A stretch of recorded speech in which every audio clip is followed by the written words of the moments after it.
पूर्ण आता भ्रष्टाचार करणारा बकासूर झालाय तो वागीकर. तुम्ही बघा ना, तुम्ही कागदावर कामं किती केलेत हे बघा कौशलीत एकदा. 3.5 कोटी रुपये पूर्ण कागदावर उचलले त्यांनी.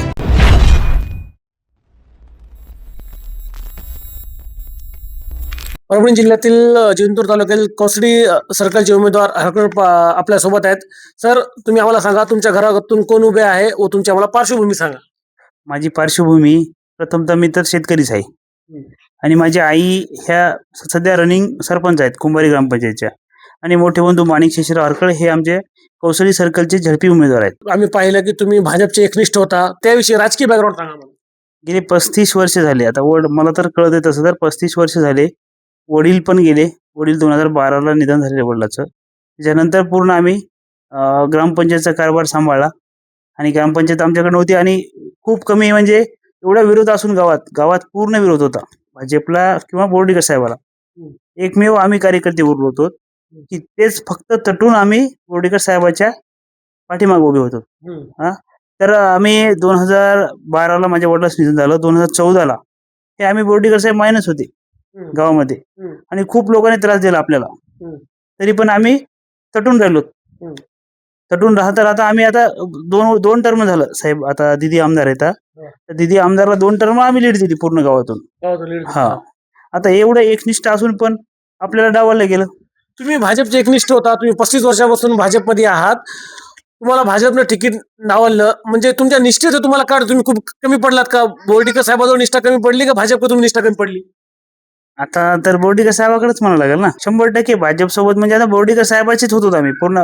बोर्डीकर साहेब कोणत्या पक्षात जाऊ आम्ही त्यांच्या पाठीमागेच होतो ना. ओके, म्हणजे बोर्डीकर साहेब तुम्ही खंत समर्थक आहात आणि तुम्ही कोसडी सर्कल मधून प्रबल दावेदार होते उमेदवारीची. प्रबल म्हणजे काय, ओपनला जागा सुटली होती त्याच्यासाठी आम्ही दावेदार होतो 100%.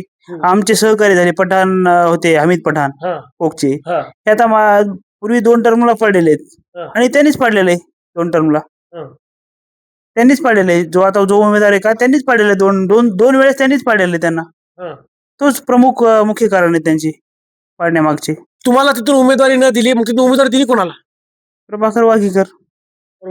हो, आता ओपनला जागा असून तर ओबीसीच्या माणसाला कुठं पण आता 2 सर्कल दिलेत, पिंगळी कौसडी. पिंगळीमधून कोण उभे? पिंगळीमधून तेच त्यांचे नातेवाईक किंवा घरातले कोणतरी, त्यांच्या मुलाचे पत्नी कोणतरी आहेत. तिथून मुलाच्या पत्नी निघून कोसडीमधून तिकडून स्वतः तेच उभे आहेत. प्रभाकर एका घरात 2 उमेदवार दिले भाजपनं. हा 100%. बघा ना तुम्ही स्वतः पिंगळीला कोण उमेदवार आहे तुम्ही बघा, तपासून बघा तुम्ही कोण उमेदवार आहेत कोण नाही. तर म्हणजे एका कार्यकर्त्याला 1 जागा नाही आणि एका कार्यकर्त्याच्या घरात 2 जागा दिल्या भाजप. हो 100% दिल्या. 2 काय आता 5 उदाहरणच आहे ना. 2 जागेचं काय. मग सामान्य कार्यकर्त्याला वाटतं काय अन्याय आहे का नाही? 100% अन्याय झालं ना.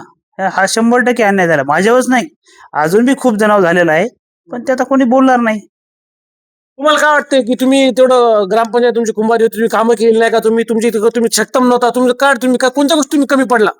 सक्षम आता त्यांनी, आता आपण नाही ठरवणार ना ते, कारण की तिकीट द्यायचं आपल्या हातात नाही ना. सक्षम आहेत का नाहीत आता हे येणारा काळ ठरवेल. नाही, तुम्हाला काय वाटतं तुमचं तिकीट कशामुळे कटलं? आता आम्ही कुठेतरी कमी पडलो म्हणून लागन, कारण की आम्ही आमच्यासारखं तर काम करणार त्याच्या बी गावात बघा ना. त्याच्या गावात काम बघा, आमच्या गावात काम बघा, सगळ्याच्या गावात काम बघा ना. पण तुमच्या समोर जे उमेदवार आहेत, आता तुम्ही राष्ट्रवादीकडून उमेदवारी अर्ज सादर करा, तुम्ही म्हणा तुमच्या समोर जे उमेदवार विषयी तुम्हाला काय वाटते? आता ते बघा ना, 15 वर्ष झालं सदस्य होते. कोण? वागीकर, प्रभाकर वागीकर. 15 वर्ष झालं सदस्य होते.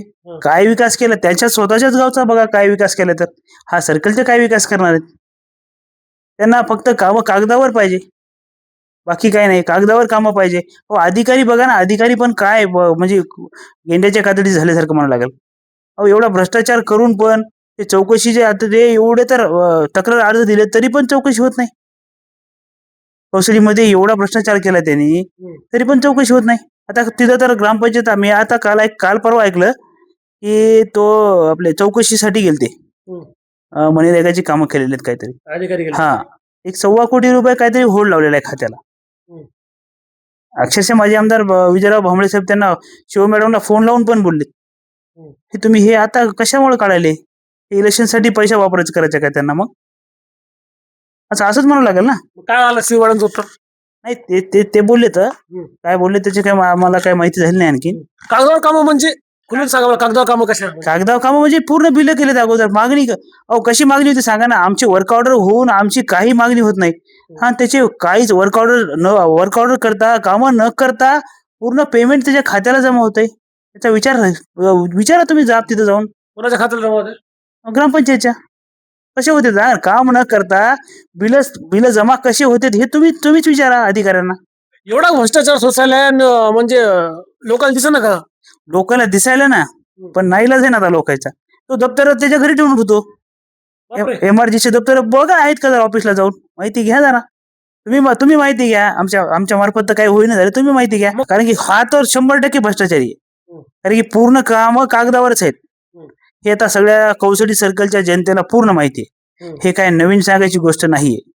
प्रत्येक गावात आता तुम्हाला सांगतो मी, शेख झालं, श्रीरामपूर झालं, वाघी झालं, माघ झालं, तुमचं गोंधळा झालं, नागठाणा झालं, गणपूर झालं, आता मोठं कौसडी झालं, तिकडे मंगरूळ तांडा झालं. नाही कुठं केलं हे सांगा. पिंपळगाव गायके झालं. आमच्या गावात का नाही करीत? दाखवा ना तुम्ही आमच्या गावात काम करून म्हणे त्याला. आमच्या गावात कामं टाका म्हणून दाखवा म्हणा करून. दूध का दूध, पाणी का पाणी होऊन जाईल. तुम्ही कागदोपत्री काम करू देत नाही का? नाही 100% करू देत नाहीत कागदोपत्री काम आम्ही. म्हणजे जे प्रामाणिक काम करते, जे लोकांसाठी काम करते, तशा लोकांना भाजपमध्ये थारा वाढली का नाही? नाहीच ना आता 100% तर नाहीच ना. आता उदाहरण आहे ना आपल्या कौशली सर्कलचं तर. आता म्हणजे लाईव्ह उदाहरण आहे तुम्हाला तर. 35 वर्षापासून भाजपमध्ये एकनिष्ठ असून तुम्हाला तिकीट झालं नाही का? भ्रष्टाचाराला तिकीट दिले? आता तुम्ही तेच म्हणतो ना, मी 15 वर्ष झालं. बघा गावं बघा जाऊन एकदा. तुम्ही स्वतः जाऊन बघा गावं कशी येतं कसे नाहीत तर. म्हणजे ती जागा ओपनची होती आणि ते जे उमेदवार होते ते कुठल्या ओपन मध्ये आहेत, मग तिकडं पिंगला एसी जागा आहे. हे कसं कळलं मला म्हणजे? आता जागा तर सगळ्या आता तुम्हाला तर माहितच आहे आरक्षण कशाला सुटलंय तर. ओबीसी मध्ये तोच, ओपन मध्ये तोच, एसी मध्ये तोच, एसटी मध्ये तोच. कशाला आरक्षण काढायचंय? असं जाहीर करून टाका ना त्यांना उमेदवारी. कशाला निवडणूक बी घेऊ नका ना. माझं निवडणूक आयोगाला असं म्हणणं राहील की तुम्ही कौशल्य सर्कलची निवडणूकच घेऊ नका. सगळेच त्याच्याकडे आहेत म्हणजे आम्ही काय करायचं? गरजच नाही, निवडणूक घ्यायचीच गरज नाही. विनाकारण तेवढा वेळ वाया घालण्याची गरजच नाही निवडणूक. एका उमेदवाराकडे सगळे सर्टिफिकेट आहेत? 100% सर्टिफिकेट आहेत त्यांच्याकडे. आता उदाहरण आहे सर, याची बिंगडी तुमची एसीला सुटलेली जागा, तरी पण तो तिथं उभा टाकतोय. आता तिथले लोक नाहीत का सर्कलचे? सांगा ना तुम्ही. सर्कलचे लोक आहेत ना. तिथं ते भाजपचे राजेश शेळके 35 वर्षापासून एकनिष्ठांना तिकीट नाही दिलं. मग त्यांनी काय मीडियासमोर येऊन त्यांची खतखत व्यक्त केली. मग त्यांना पंचायत समितीला त्या जाम मध्ये फेकलं. आता तुम्ही विचार करा, झडपीसाठी माणूस तयारी करतो आणि त्याला डायरेक्ट तिकडे डावलले जातो आणि तो पंचायत समिती उभा टाकला जातो. तिथं त्यांना असं सांगितलं म्हणे ती जागा शिंदे सेनेला दिली. आता तुम्ही म्हणाल ती जागा भाजपनं त्यांचा उमेदवार दिला. म्हणजे एक कोटाकडे तुम्ही भाजपचे एकनिष्ठ लोक अन्याय व्हायला वाटत नाही? 100% अन्याय आहे. 100% अन्याय आहे. एक निष्ठ कार्यकर्त्यावर 100% अन्याय झालेला आहे. तो तुमच्यासमोर उमेदवार त्यांच्याशी तुम्हाला काय वाटतं? कोणी तुमच्यासमोर उमेदवार कोणी? तो तर आता तुम्हाला सांगायची गरज काय? तो पूर्ण आता भ्रष्टाचार करणारा बकासूर झालाय. कोण? काय तो वागीकर. तुम्ही बघा ना, तुम्ही कागदाव कामं किती केलेत हे बघा कौशलीत एकदा.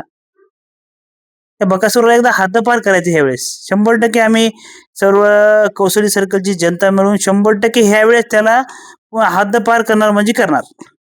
नाही असू द्या ना सर. आम्ही आमच्या तर विकासावर आम्ही एकतर राजकारणात उतरलो. आम्ही 2 वर्षात 3 वर्षात काय विकास केलाय हे पूर्ण जनता बघणार आहे. काय, कारण की आम्ही ते सादरीकरण करणार आहेत.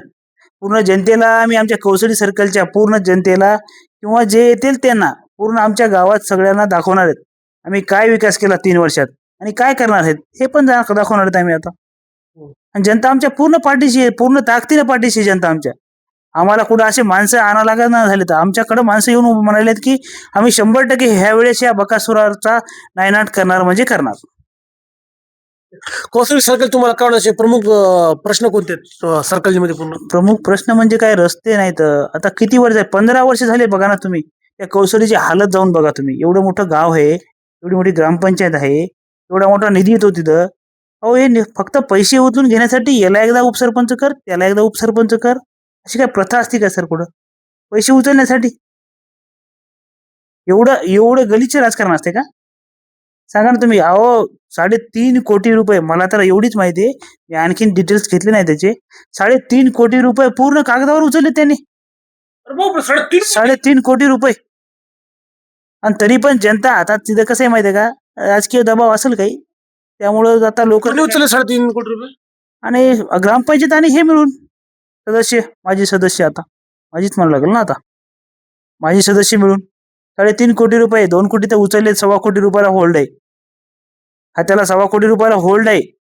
माझी एक शिव मॅडमना नम्र विनंती आहे की आपण ही पूर्ण चौकशी झाल्याशिवाय त्या खात्याचं होल्ड काढण्यात येऊ नये. म्हणजे अशी कळकळीची विनंती आहे शिव मॅडमला आणि कलेक्टर साहेबाला. तिला चौकशी करा, ऍक्च्युअल चौकशी करा. मनरेगाच्या कामात जर भ्रष्टाचार होत असेल तर हे बाकीचे तर चिल्लर काम आहेत त्याच्यासाठी, भ्रष्टाचार करण्यासाठी. बघा एकदा जाऊन तिथं अवस्था बघा म्हणा काय तर त्या गावाची. माझ्या हिशोबाने 70-80 लाख रुपये तर त्यांना ते 15 येत असेल वित्त आयोग. तर मला हे सांगा, कोसळीच्या जनतेला तुम्ही काय आवाहन करणार? 100% आवाहन करणार आहे. तुम्ही माणूस बघा आणि या बकासुराला तर तुम्ही बाहेर टाका. माझं असं सरळ सरळ म्हणे. हा आता पूर्ण एवढा पैसा खाऊन बकासूर झालाय तो. त्याला हद्दपार केल्याशिवाय कौसडीच्या जनतेला न्याय मिळणारच नाही 100%. आणि मला माहिती आहे आमच्या पाठीशी सर्वसामान्य जनता आहे, ती आम्हाला न्याय दिल्याशिवाय सोडणारच नाही. आम्हाला न्याय दिल्याशिवाय ते पूर्ण आमच्या पाठीशी आहेत कौसडीची जनता. आता कौसडीमध्ये बदल होते बघा तुम्ही. 2000 माझ्या हिशोबाने विधानसभेला 2000ची लीड होती बीजेपीला. आता कळल त्यांना, त्या यांना कळल, आता माझी सदस्याला कळल आता किती लीड होते आणि आता काय बदल होते. तर याच्यावरून ठरवलं जाणार की खरंच बदल करणार आहे जनता म्हणून 100%. तर आता पैशाचं तर भडीमार होणारच आहे, कारण की आम्ही सर्वसामान्य कुटुंबातील असून आम्ही काही एवढे पैसेवाले नाहीत, काही नाही. बघू सर, आता निर्णय जनता करील आता काय करायचं तर. आणि ते महापालिकेत केलंय बी जनतेनं निर्णय काय करायचं तर. आता त्याचा रिझल्ट आपल्या कौसरी सर्कलमध्ये 100%, तर बाकीचं सोडून द्या, पण कौसरी सर्कलमध्ये 100% पाहायला भेटेल सर. तुमचे विकासाचे मुद्दे काय? तुमचं विजन काय? विजन काय सर? रस्ता, पाणी लागते काय आपल्याला? रस्ता, पाणी, लाईट एवढंच काय सर्वसामान्यांच्या मागणीच काय असते सर? रस्ता, पाणी आणि काय तो लाभ असेल शासकीय योजनेचा तो लाभ भेटावा. दुसरं काय आता? आणि याचं बघा ना, 15 वर्षात त्यांनी काय शासकीय लाभ दिलाय, काय रस्ते केलेत, किती पैसे खर्च केलेत हे बघा ना तुम्ही. 3.5 कोटी रुपये आपल्या कौसरी सर्कलमध्ये 3.5 कोटी रुपयाचा भ्रष्टाचार केलाय. अहो कुठे शेतरस्ते केलेत? कुठं तरी तोच मध्ये त्याच्या तोंडाने की 50 शेतरस्ते केलेत. हा ऍक्च्युअल कुठं नाहीतच ना 1000 तिथं शेतरस्ते केलेले. हे बघा ना शेतरस्ते. सर्व जनतेला माझं म्हणणं आहे, विनंती आहे की तुम्ही एकदा सर्कलचा राऊंड मारा आणि याने कुठं रस्ते केलेत हेच बघा एकदा, आणि बिल कसे झाले त्याचे. आणि हे अधिकारी पण याच्यामध्ये मला तर वाटतं 100% अधिकारी याच्यामध्ये समाविष्ट आहेत याच्यासोबत या भ्रष्टाचारामध्ये.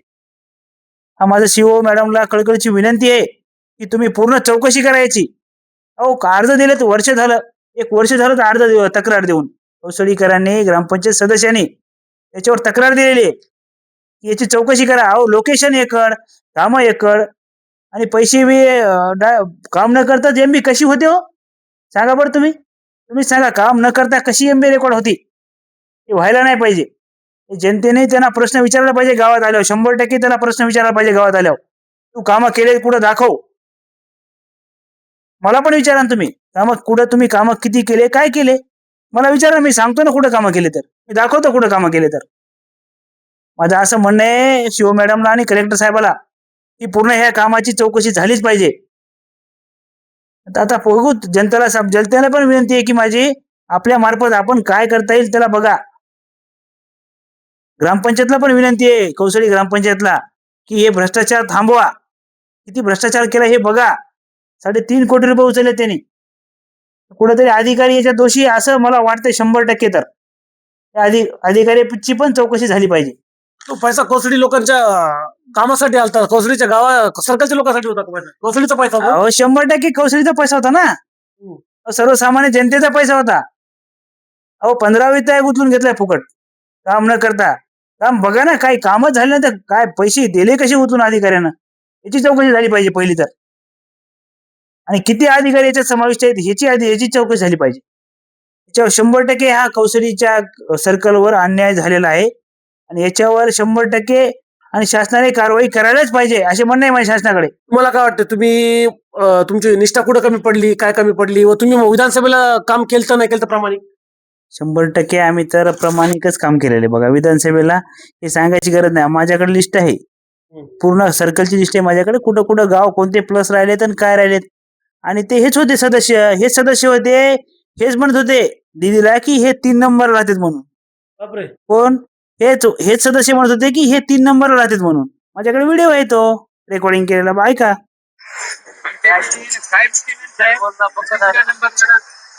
अरे बापरे. ऐका तुम्ही. ते आता ते समोरासमोर बोललेले आहेत. खासदार साहेबांसोबत होते अगोदर, शिवसेनेत होते हे सदस्य शिवसेनेत होते. आणि त्यावेळेस बोलले होते की दिदी 3 नंबरला राहतील म्हणून. आणि आम्ही निष्ठेने सांगत होतो, आम्ही जीव तोडून सांगत होतो कोणासोबत बी सांगत होतो दिदी 3 नंबर नाही, दिदी 1 नंबरलाच राहणार त्यावेळेस. पण आता आमची निष्ठाच कमी पडली म्हणा लागेल ह्यावेळेस. 3 नंबरला सांगू लागले, त्यांना तिकीट दिलं. 100% त्यांना तिकीट दिले. 3 नंबर राहणार. अहो अक्षरशः काय सांगावं तुम्हाला, आता ते सांगायच्या गोष्टी नाही तिथं. आता काय सांगावं तुम्हाला, त्यांनी किती किती परेशान केलं तर दिदींना पण. जाऊ दे आता, ते विषय काढण्यात योग्य वेळ नाही. योग्य वेळ आल्यास काढू कुठेतरी. त्यांनी विधानसभेला काम केलं का नाही मग त्याचं प्रॉब्लेम? अहो कुठं काम केलं हो साहेब, त्यांनी कुठं काम केलं? काम हे पूर्ण सर्वसामान्य कार्यकर्ते यांनी काम केलेले, ते यांनी काम केलं नाही. श्रेय घ्यायला तर तो म्हणलं नाही त्या याच्यात नागोबा असं झालं, ते असं काम झालं त्याचं. 3 नंबरला म्हणत होता तो. अहो आम्ही तर कोणासोबत चॅलेंज लावायला तयार होतो, तिथे 1 नंबरला राहतात म्हणून. आम्हाला गॅरंटी होती ना आमच्या गावाची की आम्ही काय मतदान देणार आहेत काय नाही. आणि तो आला आणि मी म्हणतोय, कुठं पण म्हणतोय माझ्या सर्कलमध्ये एवढी लीड आहे. अरे तू होताच कुठं? शेवटच्या दिवशी आलास निकाल बघून, ते बी